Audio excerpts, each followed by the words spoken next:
Bem, vou começar assim.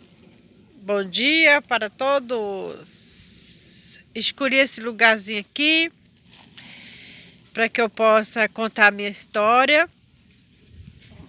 É a história que ficou na minha memória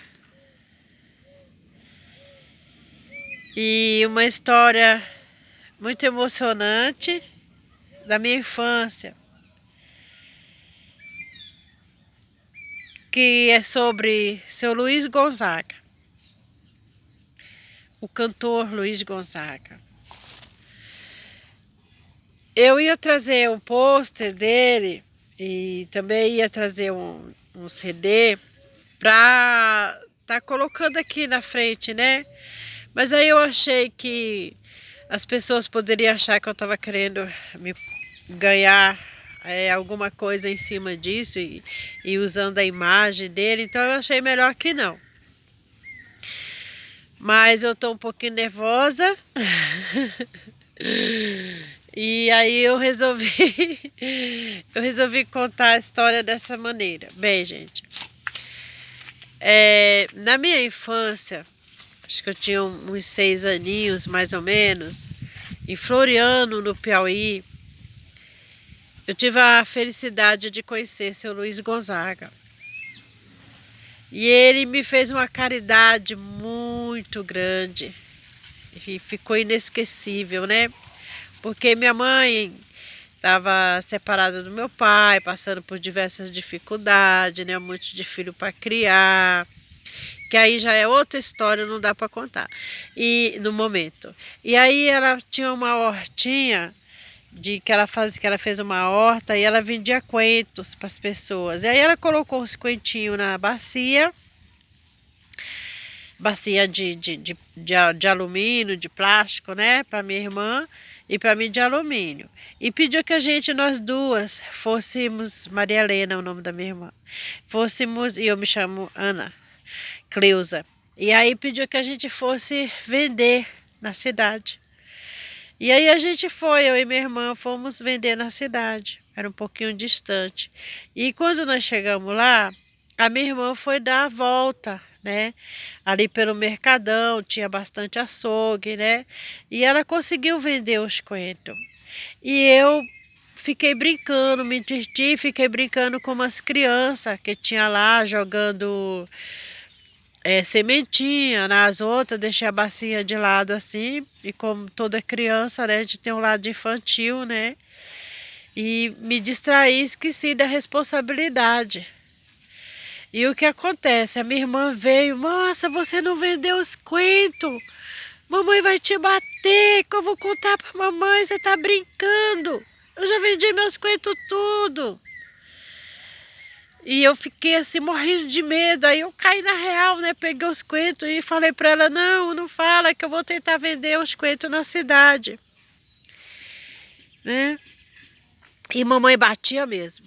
Olha, em casa tinha cipó, tinha aquelas varas de jatobá que não envergava, tinha palmatória, né? Então minha mãe era muito rígida. Quer dizer, as crianças não passasse na frente deles, assim, quando os mais velhos estivessem conversando, porque apanhava mesmo. Tinha que ter um respeito. Bastava minha mãe olhar assim pra gente, a gente já respeitava. E o que acontece? Eu saí morrendo de medo, né? E fui vender os coentinhos na cidade. Aí cheguei em frente um cabeleireiro, né? Um barbeiro, né? Que era amigo da família, chamava Cocó. E quando eu cheguei assim na porta do salão dele, ele falou, menina, você não vendeu esses coentos ainda? Você vai apanhar. Quando falou assim, ele estava fazendo a barba do seu Luiz Gonzaga.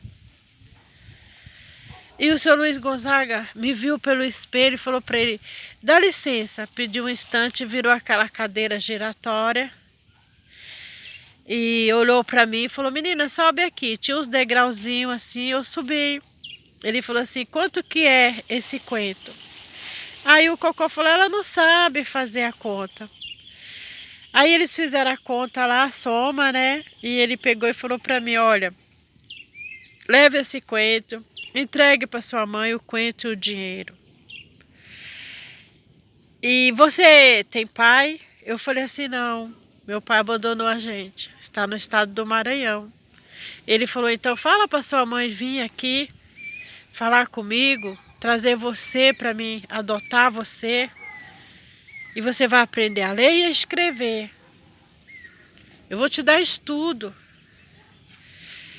E o rapaz, o Cocó, falou assim, eu conheço ela. Eu falei assim, então, eu vou cantar hoje na praça, em cima do caminhão, porque acho que ainda não tinha muito espaço naquela época, né? Ou então fala para sua mãe vir conversar com o Cocó, que ele sabe aonde eu estou hospedado, o hotel que eu estou hospedado. E assim eu saí. E saí correndo, né? E quando eu cheguei em casa, dei o dinheiro para minha mãe, dei os coentros, dei a bacia. E falei para ela, mãe, ele quer me adotar, pediu para a senhora levar eu lá. Aí minha mãe falou assim, fala naquela ignorância do povo daquela época, né? E aí ela pega como mãe também, né? Ela disse, fala para ele adotar os filhos das raparigas que ele fez por aí. E falou isso e eu também não fui, não voltei, né? Não voltei pra falar o que ela falou, né? Assim, mas ela não teve a curiosidade de pelo menos ir agradecer, né? Dar um muito obrigado, conhecer ele pessoalmente, né? Acho que pelo fato também da simplicidade que ela vivia, uma mulher muito séria, né? Muito cheia de respeito. E doentinha também. Então minha mãe foi sempre uma mulher direita e aí ela não foi. Eu também, criança, mas eu não esqueci da caridade daquele homem. Aquele homem tinha me livrado de uma surra. Aquele homem tinha comprado os coentinhos, aí o dinheiro deu para nós comprar pão, né? Que só comia pão quando entrava um dinheirinho, uma moeda. Então eu passei a ficar assim curiosa e lembrando, porque era difícil alguém fazer um ato desse, né? E quando eu comecei a ver as fotos, pôster dele, ele cantando, né? E eu comecei a falar, nossa, foi esse o homem que me ajudou, que me livrou de apanhar, que ajudou minha mãe. Ele é meu pai, ele queria ser meu pai. Então, a partir daí, toda vez que eu via algo sobre o seu Luiz Gonzaga, eu chamava ele dentro do meu coração, pai. É a foto do meu pai. E assim até hoje eu respeito como se fosse meu pai. Desejo que Deus o tenha num bom lugar, que dê o reino do céu por descanso, né? Mas eu gostaria de fazer um filmezinho, nem que fosse com poucos minutos de duração, mas eu gostaria de fazer um vídeo, né? Não é nem um filme, né? É um vídeo contando, fazendo assim um teatrinho dessa história, né? Também gostaria de visitar os lugares dele, né? Se eu tivesse condições, eu acho que a minha casa era cheia de tudo de Luiz Gonzaga. Gosto, amo, respeito e agradeço muito a generosidade que ele me fez. E, inclusive, quando eu assisti o filme dele, eu falei, puxa, tá faltando essa história, né, da caridade que ele fez para mim. Então, é uma forma de eu homenageá-lo e dizer a ele, muito obrigado, Pai. Quando olhei a terra seca, a fogueira de São João, eu perguntei a Deus do céu, por que tamanha judiação? Beijo!